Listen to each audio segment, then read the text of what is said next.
Olá, seja muito bem-vindo a mais um Rumo Certo. No programa de hoje vamos falar sobre sustentabilidade. Sustentabilidade ambiental, social e governança corporativa. Conhecida a sigla ESG, mas com foco num dos pontos desta sigla toda, que o nosso especialista faz uma defesa forte do quanto é importante para que ela seja de todo sustentável. Aqui comigo então, o advogado especialista em governança corporativa, Emanuel Pessoa. Seja muito bem-vindo, Emanuel.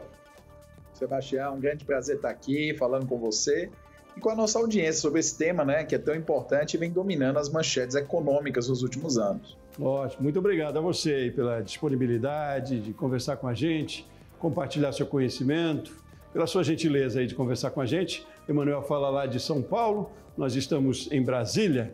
E eu queria, antes de começar o assunto propriamente, Emanuel, conhecer um pouquinho mais da sua trajetória como advogado e à frente também dessa defesa da governança.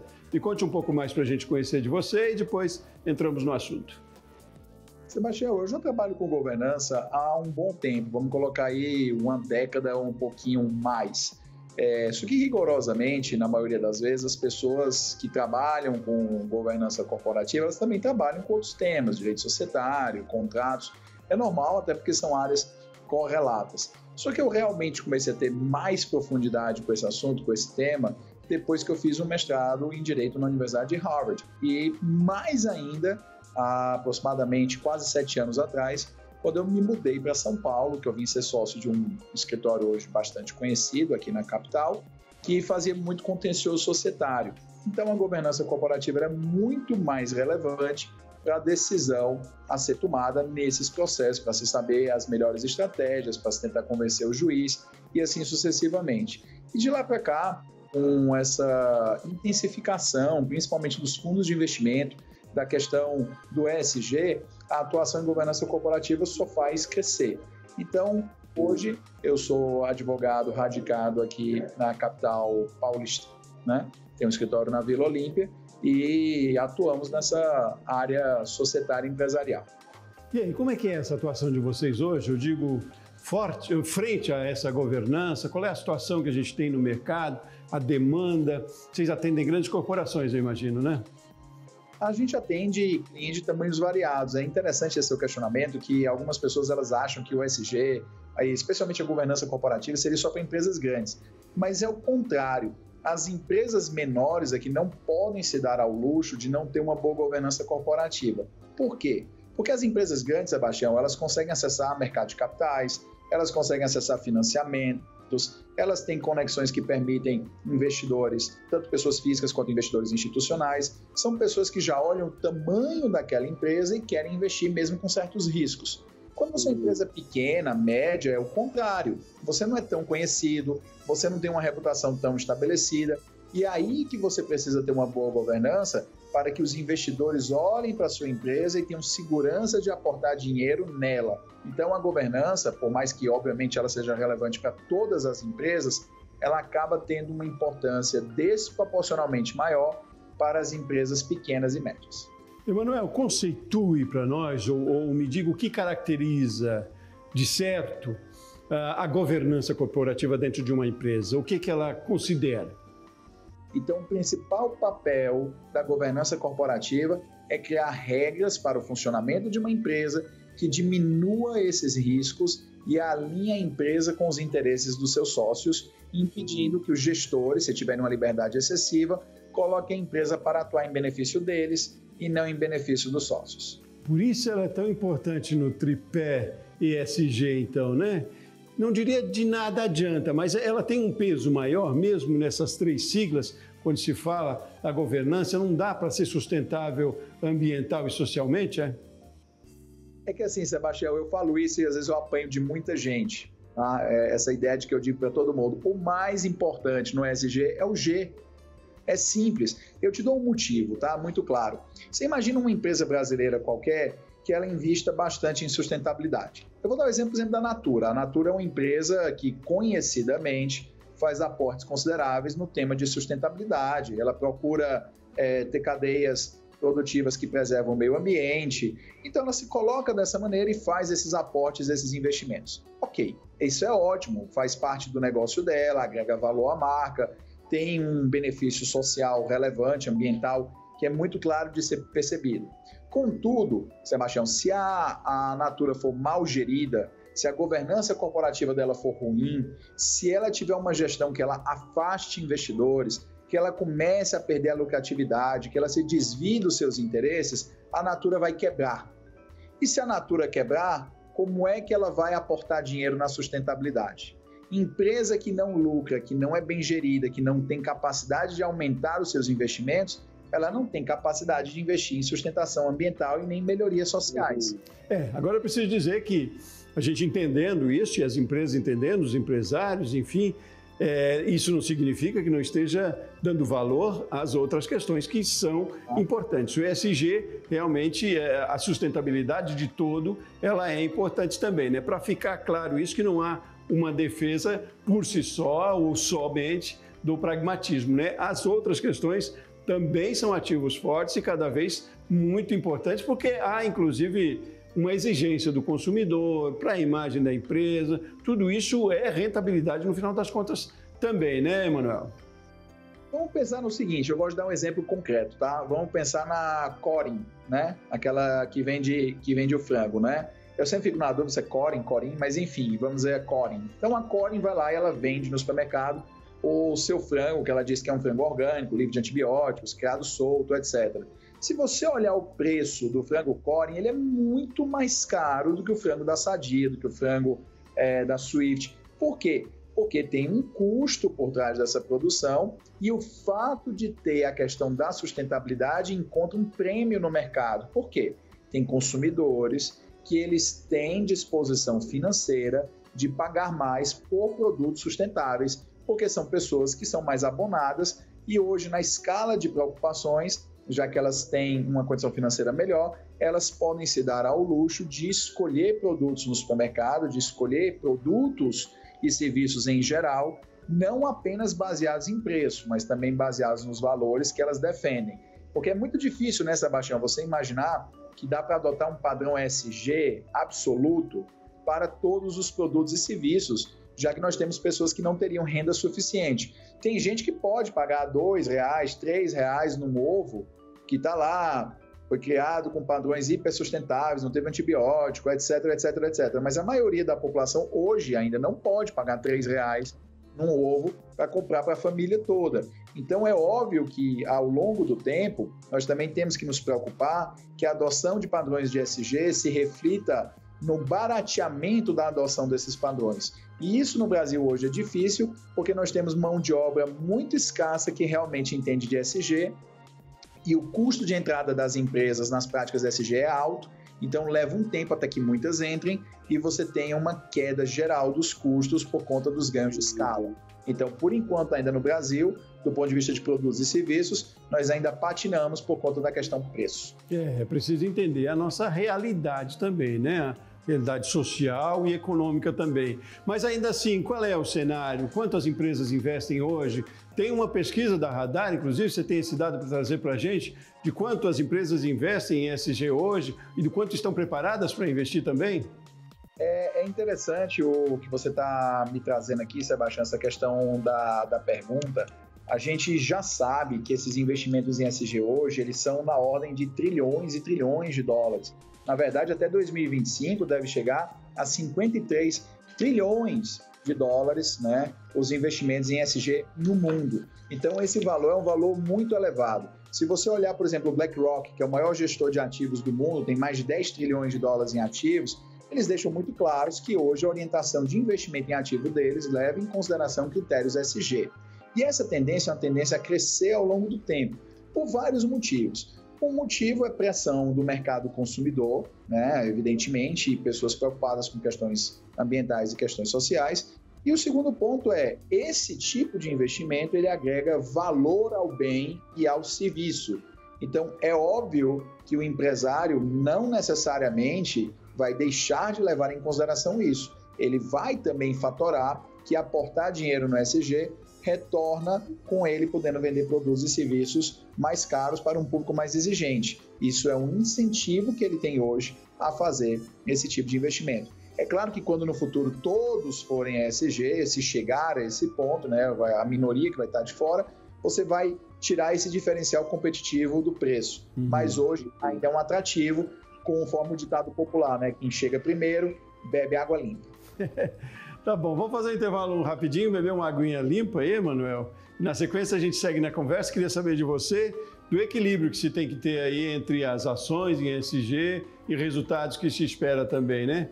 Há que se ter um equilíbrio, é preciso se manter os dois, como a gente falou, mais do que tendência, isso é obrigatoriedade quase, né? Obrigatoriedade orgânica, eu diria. Mas enfim, vamos fazer um intervalo rapidinho e a gente segue na sequência a nossa conversa aqui, tá bom? Tá bom. Muito bem, e aí convido você de casa também para continuar com a gente aqui no Rumo Certo. Voltamos em instantes.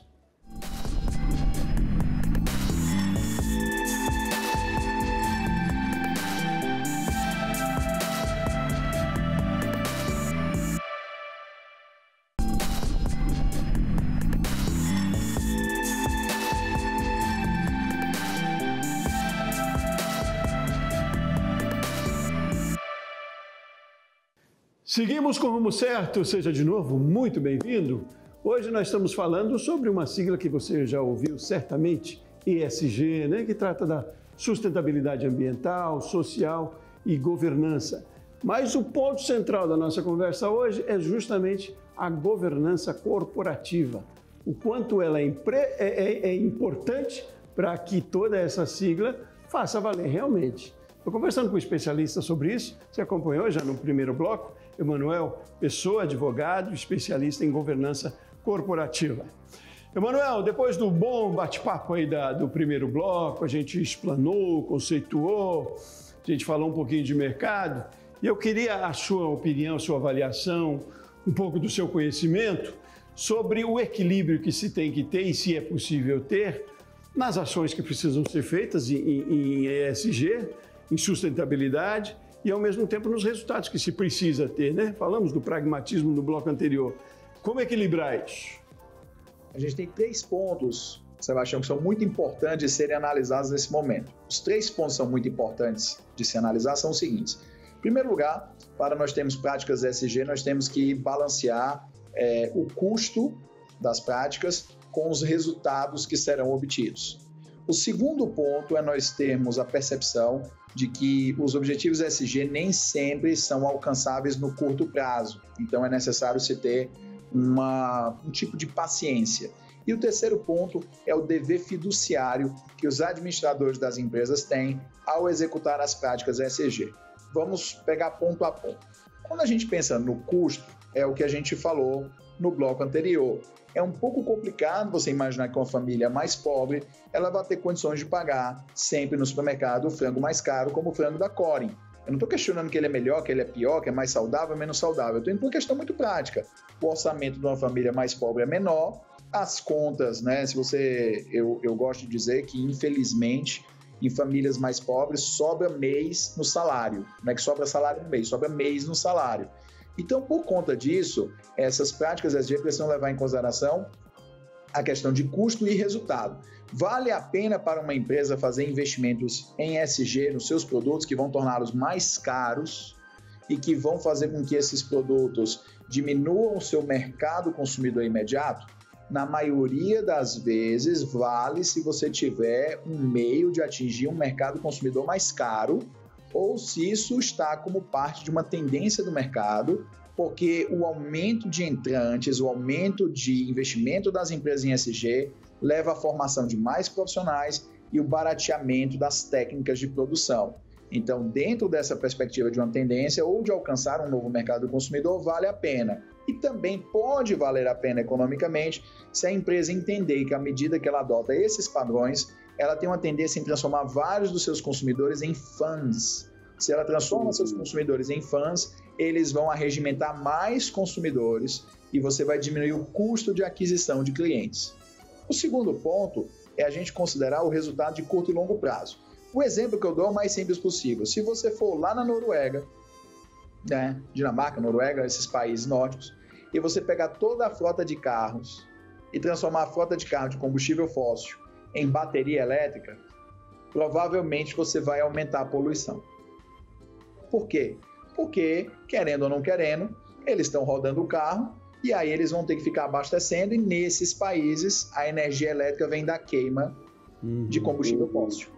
Então, na verdade, você continua estimulando a queima de combustível fóssil, talvez num volume até maior, tá? Só que se você não faz isso e não estimula isso, você não vai estimular a entrada de dinheiro em novas tecnologias para reduzir, né, a necessidade de uso de combustíveis fósseis, ou seja, você não vai entrar dinheiro para melhorar as pesquisas das baterias autônomas de lítio, conversão de hidrogênio e coisas do tipo. Então, você tem que balancear um custo-benefício ao longo do tempo para entender que em alguns momentos iniciais existe uma perda dos próprios objetivos ESG, mas que esses objetivos se recuperam ao longo do tempo. E o terceiro ponto é o dever fiduciário. O gestor de uma empresa, ele não pode resolver aportar dinheiro em critérios ESG simplesmente porque ele decidiu fazer bondade com o dinheiro da empresa. Sendo ele gestor de recursos alheios, ele tem dever fiduciário de gerar lucro, resultados e ganhos para a empresa. Então, imagine que eu sou o gestor de um fundo de investimento e eu decido amanhã tirar dinheiro do meu fundo, não aportar mais na indústria de cigarros. Aí eu vou dizer o seguinte, eu tenho duas possibilidades aqui. Eu deixei de aportar dinheiro na indústria do cigarro porque eu acho que o cigarro faz mal, não quero mais ninguém fumando e eu não quero mais o meio ambiente poluído. E nesse caso, eu não estou agindo em benefício da empresa, mas em benefício das minhas crenças pessoais. E se isso gerar um prejuízo, eu tenho que responder perante a empresa. Ou eu posso agir da seguinte maneira. A indústria do cigarro cada vez mais é mais tributada. A indústria do cigarro cada vez mais é sujeita a processos judiciais. E a indústria do cigarro dá cada vez menos retornos ao longo do tempo. Então, eu vou tirar o investimento da indústria do cigarro e colocar numa indústria, por exemplo, de painéis solares, que só aumenta a rentabilidade. E aí, ao fazer isso, eu estou fazendo uma prática ESG, mas a minha prática ESG não foi porque eu quis fazer uma bondade, foi porque eu analisei uma relação de custo-benefício para o meu fundo de investimento e eu entendi que o ESG é uma oportunidade. Não, o conceito é bonito demais, né, doutor? É bonito e complexo, eu diria até, né? Mas às vezes a gente tem a sensação de uma certa injustiça quando a gente fala na responsabilidade que o setor privado, que as empresas têm de corresponder a uma necessidade de mais sustentabilidade, né, ambiental, social, enfim. É o tipo de conceito, é o tipo de estratégias, como você falou, até que precisam ser criadas e bem estabelecidas, que não dependem só dos empresários, não dependem só das empresas, não é? Há todo um sistema que precisa estar aí de acordo com essas exigências ESG. Como é que você vê isso? A gente precisa de mais políticas públicas, a gente até acena com um cenário melhor nesse sentido, porque a responsabilidade toda das empresas, e você falou no início, e é muito importante que as pequenas também estejam neste mercado, não é só das empresas, né, doutor?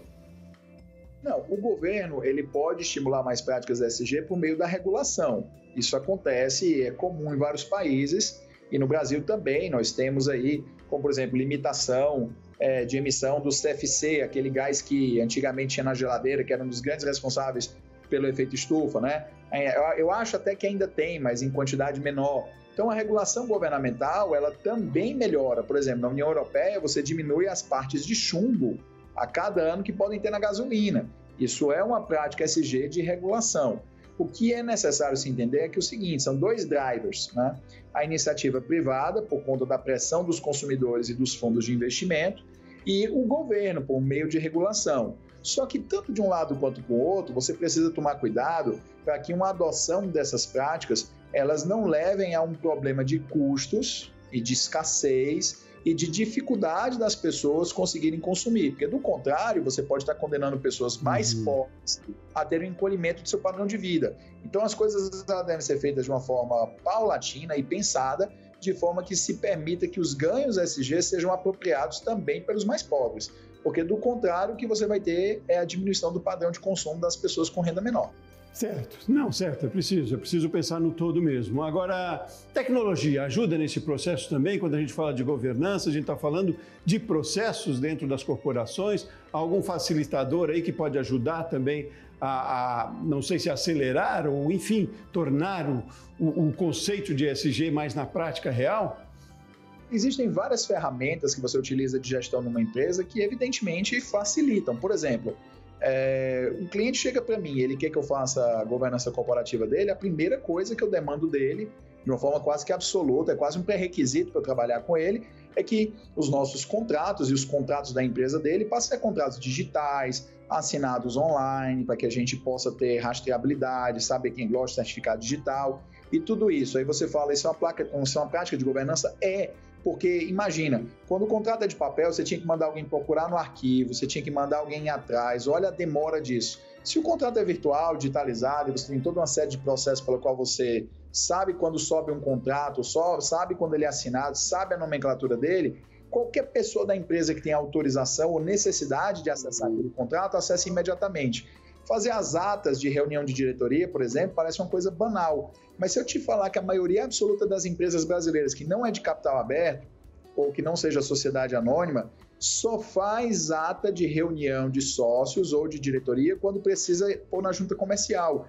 E aí depois, lá na frente, quando tem uma discussão, um problema, uma briga, não está escrito, e aí eles entram na discussão. Eu disse, você disse, não, eu falei isso, eu falei aquilo. Então são medidas tão simples de organização que tornam a empresa rastreável nas suas decisões e melhoram a possibilidade de uma pessoa da empresa poder cobrar a outra pelas suas responsabilidades. Então, sim, a governança corporativa hoje ela pode ser muito ajudada pela tecnologia. A gente vê aqui na Junta Comercial do Estado de São Paulo, por exemplo, existem já livros contábeis digitais, o que facilita absurdamente você verificar a situação real de uma empresa. Então, existem sim muitas ferramentas tecnológicas que melhoram a gestão de processos relacionados à governança corporativa. Ótimo, ótimo. Vamos afunilando a nossa conversa. Eu queria trazer um pouco mais ainda.